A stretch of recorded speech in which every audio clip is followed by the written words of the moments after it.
اسلام نہ ہو تو پھر آپ کی بیٹیاں کبھی جناب ادھر اور کبھی ادھر کھلے آسمان کے نیچے روتی رہتی ہیں، اور رونا بھی چاہیے ان کو پتا ہونا چاہیے اوپر ڈرامے باز بیٹھے ہوئے ہیں، اوپر کوئی فاروق اعظم کا غلام نہیں بیٹھا ہوا۔ ان کو رونا بھی چاہیے کہ اوپر ایک رنگیلا خان بیٹھا ہوا ہے جس کو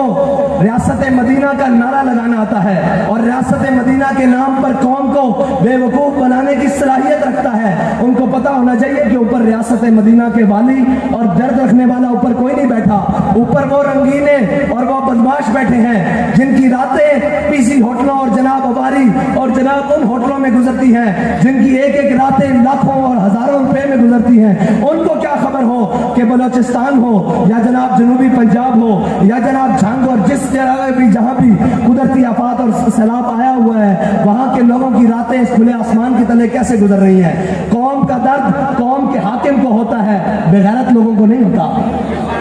اور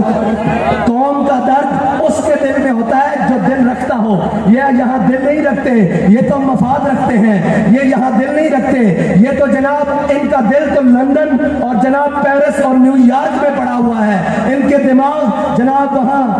سوئس بینک اور سرے محل میں پڑے ہوئے ہیں۔ جن کا جینا مرنا آپ کے ساتھ ہے، درد وہ رکھتے ہیں آپ کا۔ اور یار مجھے بتاؤ، آپ اور میں جب دیکھتے ہیں ایک تصویر کو تو ہمارا کلیجہ پھٹ نہیں جاتا؟ ہم یہ نہیں کہتے یار جو بھی وسائل ہیں، جو کچھ بھی چیز ہے، چلو خرچ کرو قوم پر، قوم کو اس مشکل حالات سے نکالو۔ مجھے بتاؤ یہ سینے میں کون سے دل رکھتے ہیں جن میں ان کو خبر ہی نہیں ہوتی، ان کے کان تک جو بھی نہیں دکھتی، جو مرضی ملک کے اندر ہو جائے، جو مرضی قوم کے ساتھ ہو جائے، جو مرضی ملت کے ساتھ ہو جائے، ملت کے بیٹے اپنی ہی قوم کی گولیوں سے اگر چھلنی بھی ہوتے رہے یہ جناب خواب خرگوش میں سوئے رہتے ہیں۔ ملت کے بیٹوں کا خون روڈوں پر لبیک یا رسول اللہ نعرے لگاتے ہوئے جناب بہتا رہے، یہ پھر سوئے رہتے ہیں۔ ان کی عدالتیں نہیں کھلتی، ان کو کہیں سے فون نہیں آتے، ان کو جناب کوئی اپروچ نہیں کرتا۔ اور جناب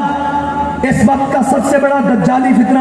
وہ میڈیا جس کو قوم کے تھرکتے ہوئے قوم کی بیٹیوں کے جسم نظر آتے ہیں، یہ لوگ نظر نہیں آتے جو حضور کے دین کے لیے اس گئے گزرے دور میں بھی رات کے اس پیر میں بیٹھ کر کہہ رہے ہیں کہ یا رسول اللہ سب کچھ برداشت کر لیں گے، ہم نے مہنگائی برداشت کی، ہم نے ظلم برداشت کیا، اب آپ کے دین کے ساتھ غداری نہیں ہونے دیں گے۔